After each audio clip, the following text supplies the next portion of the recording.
Olá todo mundo, vou falar mais um pouquinho de física, né? Mais de meu aqui que eu tô postando. E bom, dessa vez um vídeo um pouquinho mais simples, os que eu tenho postado ultimamente, porque na verdade isso não era o vídeo que eu tinha pretendido postar nessa semana, né? Eu tinha pretendido postar outro que eu vou deixar para a semana que vem, e eu tô adiando o vídeo que seria para essa semana e colocando esse, porque hoje, dia 6 de outubro, saíram os laureados pelo Prêmio Nobel de Física, né? Um dia antes da postagem do vídeo, que normalmente é na quarta. E eu não podia falar, né? Eu, Felipe, não podia deixar de tratar esse vídeo aqui no meu canal, né, no iFísica, porque os ganhadores do Prêmio Nobel, os 3 físicos que ganharam o Prêmio Nobel, né, que dividiram esse prêmio, ganharam por pesquisas, por descobertas a respeito de buracos negros, que são os objetos que eu estudo, né, no meu mestrado e que eu pretendo continuar estudando no doutorado a partir do ano que vem. A física básica tem sido muito beneficiada nesses últimos anos, né? Teve Prêmio Nobel por conta de ondas gravitacionais, teve o Prêmio Nobel agora, né, que é relacionado à cosmologia. Teve o Prêmio Nobel também a respeito, que não tem tanto tempo, do universo em expansão, do bóson de Higgs não tem tanto tempo assim. Então a física básica tem sido agraciada com vários prêmios, né, Nobéis de física nesses últimos anos. Como o Nobel de Física desse ano foi dado a 3 físicos que trabalham com buracos negros, né, que é o que eu mexo também na minha pós-graduação, eu gostaria aqui de fazer um vídeo comentando sobre o prêmio, né, o que fizeram esses físicos, por que eles ganharam e por que isso é muito relevante, né, por que as descobertas deles são extremamente relevantes para a evolução da física, né, para a física como um todo. Bom, dos 3 físicos foram 2 homens e uma mulher. Infelizmente, essa foi, se não me engano, a 4ª mulher que chegou a ganhar o Prêmio Nobel, né? Deveríamos ter mais, infelizmente a física é um meio muito machista. Mas os 3 físicos que ganharam foi o Roger Penrose, né, o famoso Penrose. Aí, ó, gente, me desculpe pela pronúncia, eu não sou a melhor pessoa para pronunciar, né, os nomes de pessoas que não têm o nome em português, mas é Reinhard Genzel e André Ghez. Me perdoem, eu não sei, eu vou colocar o nome aqui, mas a minha pronúncia dos nomes é horrorosa. Eu vou acabar falando um pouquinho mais sobre o prêmio do Penrose, especificamente porque o trabalho do Penrose, que ganhou o Nobel, eu mexi com ele na pós-graduação. Então é um trabalho que eu li o artigo correspondente, né, à descoberta dele, né, da existência de buracos negros, né, e é um artigo muito antigo, isso é até interessante. O Nobel muitas vezes, né, a grande maioria das vezes, dá o prêmio depois de muitos anos que foi feito o estudo de fato. Pra vocês terem noção, o Penrose ganhou o Nobel por uma contribuição dele de 1965. Mas, é claro, você só pode ganhar o Nobel depois que você atesta, com certeza, de que aquele trabalho realmente é um fato. Você imagina, né, uma pessoa ganhar o Prêmio Nobel e depois de um tempo verificar que a teoria que a pessoa propôs, que ela ganhou o Prêmio Nobel, não está correta. É inclusive por isso que o Einstein não ganhou o Nobel pela relatividade. Porque na época que ele estava lá para ganhar o Nobel, não se tinha ainda 100% de certeza de que a relatividade estava correta. Apesar de que todo mundo queria dar o Nobel para ele, porque a relatividade foi uma completa revolução para a física. Se não fosse por conta disso, se o Einstein tivesse vivido um pouco mais, certamente teria ganhado o Nobel pela relatividade. Mas bom, Prêmio Nobel desse ano. Metade do prêmio ficou com Penrose e a outra metade foi dividida entre esses 2 físicos que infelizmente eu não sei pronunciar o nome, né? O trabalho do Penrose foi um trabalho teórico, o Penrose é um físico teórico, e os desses outros 2 foi um trabalho mais, não seria exatamente experimental, mas porque seria observacional. Eu vou explicar exatamente por quê. O Penrose ganhou o Nobel porque em 65 ele publicou um artigo que mostrava, né, de forma incisiva, que a relatividade geral previa a existência de buracos negros. Isso é interessante, porque na época, antes de 65, né, até 1964, a grande parte dos físicos achavam que buracos negros não seriam nunca formados pela natureza, achavam que não fazia sentido a formação de buracos negros. E normalmente o que se argumentava era de que, de alguma forma, você sempre teria alguma maneira de evitar o colapso. Então, por exemplo, né, tiveram alguns físicos que mostraram que se você tiver um corpo totalmente simétrico, bonitinho, esférico, bonitinho, distribuição totalmente simétrica, e ele entrar em colapso certinho, né, alguns físicos mostraram que, de fato, geraria uma singularidade, que é o que tem no centro do buraco negro, e geraria um buraco negro. Só que muitos outros físicos argumentavam que isso não vai acontecer na vida real, porque nada é totalmente simétrico, perfeito, bonitinho. Sempre existem pequenas variações. E a analogia que se fazia é que essas pequenas deformações fariam com que o buraco negro, quando colapsasse, ele acabasse girando. E a gente sabe que um corpo, quando gira, tende a querer escapar pela tangente, tende a querer sair do movimento circular. Então muitos físicos achavam que esse tipo de movimento, por conta da rotação, né, do buraco negro ao colapsar, meio que não deixaria com que toda a matéria fosse aglutinando cada vez mais no centro. Então muita gente não acreditava que poderia existir singularidades. Inclusive muitos físicos propuseram um monte de coisa para poder mostrar que não existiria buracos negros.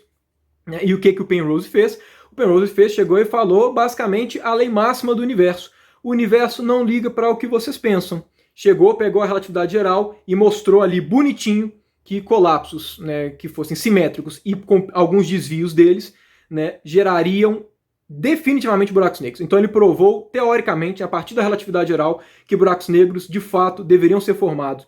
E a genialidade dele, né, é óbvio, muita gente discutia da existência ou não de buracos negros até o momento que ele fez o artigo, mas a grande genialidade dele foi como ele abordou o problema. Né? Ele criou um conceito muito útil, né, para demonstrar o teorema dele, que acabou sendo depois usado pelo Hawking para falar de Big Bang, que eu vou comentar bem rapidamente, mas que ele usou, ele definiu um certo tipo de superfície, né, que ele dá o nome de trapped surfaces, né, que seria superfícies retidas, se fosse fazer uma tradução, talvez, uma tradução livre minha aqui, mas ele colocou, ele fez essa definição, né, porque é aquela coisa, toda vez que você vai provar um teorema, uma boa definição é excelente, é primordial que você defina bem as coisas para que a sua demonstração siga bem. Essas trapped surfaces, né, com esse conceito que ele colocou, né, ele conseguiu mostrar que se em algum momento do universo formar uma dessas trapped surfaces, necessariamente vai acontecer uma singularidade e um buraco negro, né, decorrente disso.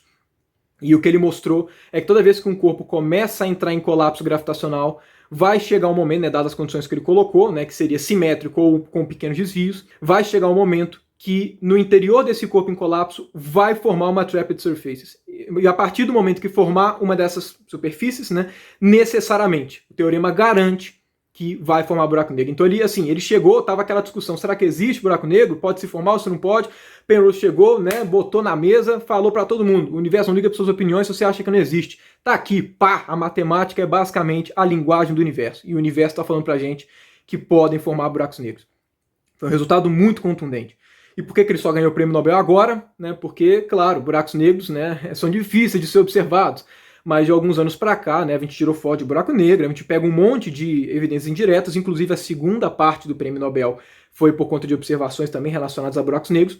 Então, atualmente, a gente sabe que eles de fato existem. Então, a previsão teórica do Penrose se demonstrou uma previsão correta fisicamente, e não algo que a matemática nos diz, mas a física desmente. Por isso que ele ganhou o prêmio Nobel agora, depois de tanto tempo. E uma coisa interessante, esse conceito, né, dessas trapped surfaces que o Penrose usou para poder demonstrar, né, que de fato existiriam buracos negros, é que o Hawking generalizou junto com o Penrose depois, né, a ideia partindo do Hawking também, de que se você fosse pegar o nosso universo, a evolução dele, que a gente sabe que expande, né, ou se você pega o modelo do nosso universo na relatividade, que são os espaços FL e RW, que eu já falei em um vídeo anterior meu aqui, né, do canal falando sobre a teoria do Big Bang. Se você pega ele e você rebobina, ou seja, você faz o tempo passar de trás para frente, você percebe que cada folha do nosso espaço ela atua de uma certa forma como se fosse uma trapped surface. Então, assim, esse conceito do Penrose para poder mostrar que, de fato, buracos negros podem ser formados, foi muito útil para mostrar que também se adequa ao nosso universo. E que, por conta disso, apontaria que, no futuro, com o tempo rebobinado, né, de trás para frente, existiria uma singularidade no universo. Só que se o tempo está rebobinado, significa que esse no futuro é no passado. Então, o que o Hawking e o Penrose mostraram, né, fazendo essa generalização do teorema que o Penrose mostrou de que buracos negros realmente são formados pela relatividade geral, eles mostraram que os nossos modelos de universo cosmológicos, né, que adotam o princípio cosmológico, que eu já falei num vídeo também, eles basicamente eles possuem uma singularidade no início, que é exatamente o Big Bang. Isso é muito interessante. A teoria do Big Bang, ela é totalmente corroborada dentro da relatividade. Inclusive tem teoremas que atestam a existência do Big Bang para o nosso modelo de universo. Por isso que o resultado do Penrose foi tão importante na física, e que bom que ele ganhou o prêmio Nobel. Os outros dois físicos que ganharam, né, dividiram a segunda metade do prêmio Nobel. Ele não necessariamente é dividido de forma simétrica, né, metade ficou com o Penrose e um quarto ficou com cada um desses dois outros físicos, né, de uma física e de um físico. Foi a respeito da medição deles, né? Eles observaram, né, foi algo realmente medido através de telescópios e tudo, a presença de um buraco negro supermassivo no centro da nossa galáxia. Isso é bem interessante porque buracos negros, por definição, se a gente aponta um telescópio para ele, a gente não vai ver ele, né? O nome negro está aí, né? Porque a gravidade é tão intensa que nem a luz escapa dele. Então, detectar buracos negros sempre foi um desafio, por isso que o Penrose demorou tanto para poder ganhar também o prêmio Nobel pela previsão dele, porque você precisa de observações. E acaba que a gente sabia, né, já tem algumas décadas, a partir de 92 que essas medidas começaram a fazer, foram vários anos de medição desses dois físicos, né, até onde eu sei separadamente, né, mas corroborando os mesmos dados, de que o que eles fizeram foi, eles apontaram para onde seria o centro da nossa galáxia. Claro, eles não veem luz visível, também você analisa outros espectros da luz, né, que são emitidos, Você pode analisar o universo em ultravioleta, em infravermelho, cada um com suas vantagens, né? E o que eles observaram no centro da constelação de Sagitário, se não me engano, né, que é o centro da galáxia, né, que existe um buraco negro. Como é que eles detectaram isso? Eles detectaram isso vendo as órbitas das estrelas próximas. Eles perceberam que existe um monte de estrela próxima desse centro, e elas orbitavam um ponto que não tinha nada. Orbitavam um vazio, não tinha uma estrela lá no meio. E pelas órbitas todas, né, que eles gastaram décadas, né, verificando essas órbitas ponto a ponto, eles conseguiram pegar as trajetórias de cada uma dessas estrelas, pegar as órbitas de cada uma delas, e usando simplesmente a relatividade geral, eles falaram, ó, se elas estão fazendo essa órbita, o espaço está curvo. Se o espaço está curvo, tem alguma coisa massiva lá no meio. E o que eles pegaram foi qual objeto com qual massa seria compatível com todas essas órbitas. E são várias órbitas, vou até deixar um desenhozinho aqui, né, de uma ilustração a respeito das órbitas em torno desse ponto do centro da galáxia. O que eles verificaram é que lá, né, eles estavam, todas as estrelas orbitavam um objeto extremamente massivo, que pelas órbitas, né, a gente consegue determinar a massa dele, e a massa é na ordem de 4 milhões de vezes a nossa massa do Sol. 4 milhões de vezes a massa do nosso Sol é um objeto que não se sustenta depois do colapso gravitacional. Não existe energia que suporte esse objeto depois de um tempo. Essa observação desses dois físicos que gerou, né, nesse prêmio Nobel deles, não chegou e falou, olha, ali é um buraco negro. Só falou, tem uma coisa extremamente densa, localizada, no centro dali da constelação, onde várias estrelas estão orbitando, tem por volta de 4 milhões de vezes a massa solar, não emite luz, e a gente só consegue observar daqui o comportamento gravitacional. Me desculpem, mas isso é a definição de buraco negro. É um objeto extremamente massivo que faz essas órbitas absurdas e você observa o efeito gravitacional. Porque buracos negros são negros no quesito de visualização por luz, né? Eles não emitem luz, só que a presença deles é sentida gravitacionalmente. Então, o que esses dois físicos fizeram foi basicamente medir isso, né? As primeiras medidas foram de 92 e as últimas foram, se não me engano, de 2016. Pra vocês terem uma noção, né? Porque essas órbitas demoram um tempo. Mas se vocês forem pensar, né, pra vocês terem uma noção como é que esses corpos essas estrelas orbitando tão próximas do centro da galáxia, né, da nossa Via Láctea, o nosso sistema solar orbita o centro da Via Láctea, se não me engano, é algo em 200 milhões de anos, são muitos milhões de anos. E enquanto essas estrelas perto do centro estão orbitando em períodos em torno de décadas, 2 décadas, 3 décadas, é muito rápido comparado a esses corpos de longe, né, mais distantes do centro da galáxia. E a única explicação que a relatividade geral nos passa para isso, né, é que ali realmente tem um buraco negro. Claro, fico muito feliz por esse prêmio Nobel, porque a física de base, né, a física básica, de forma geral, ela recebe um pouco de críticas, né, com aquela ideia muito utilitarista, do tipo, você vai usar isso para quê? E as pessoas têm que entender que a construção do conhecimento não deveria ter motivo. Conhecer por conhecer é uma coisa maravilhosa. Né? Eu acho absurdo as pessoas questionando, né? Qual que é a utilidade disso? Você quer estar entendendo o comportamento do nosso universo e o comportamento de buraco negro. Buraco negro é uma coisa doida o suficiente para você querer estudar aquilo.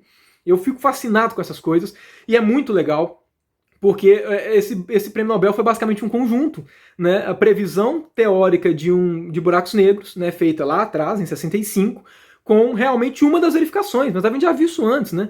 A gente viu quando o prêmio Nobel de alguns anos atrás, as ondas gravitacionais, foram ondas gravitacionais que surgiram pelo colapso de buracos negros. A gente conseguiu medir que era de colapso de corpos com massa de buracos negros. Teve a foto agora também, não sei se foi ano passado ou ano retrasado, porque a gente vai perdendo a noção do tempo, né? Aquela foto borrada, sabe? Isso foi revolucionário. A gente tá realmente vendo esses corpos na física. Isso é muito legal, né? Isso só mostra como é que a física é uma ciência exata com uma previsão extraordinária.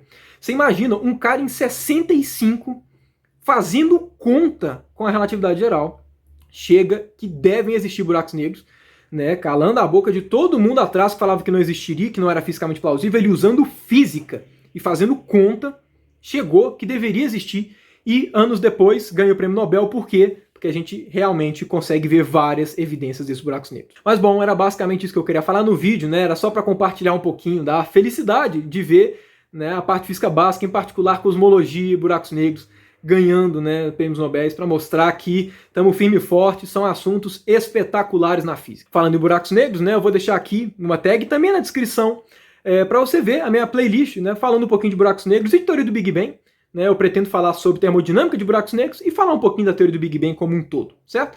Essa série de vídeos eu vou produzindo aos poucos, então não deixe de acompanhar, se inscreva no canal se você gostou do vídeo, certo? E se você gosta de temas de física também. Não deixe de compartilhar com seus amiguinhos e, claro, na hora que for se inscrever no canal, ative o sininho para não perder as notificações dos próximos vídeos, ok? Deixe aqui seu comentário, né, se você gostou desse prêmio Nobel também, o que você acha a respeito disso, compartilhe suas impressões. No mais, obrigado por você que ficou até aqui e até o próximo vídeo.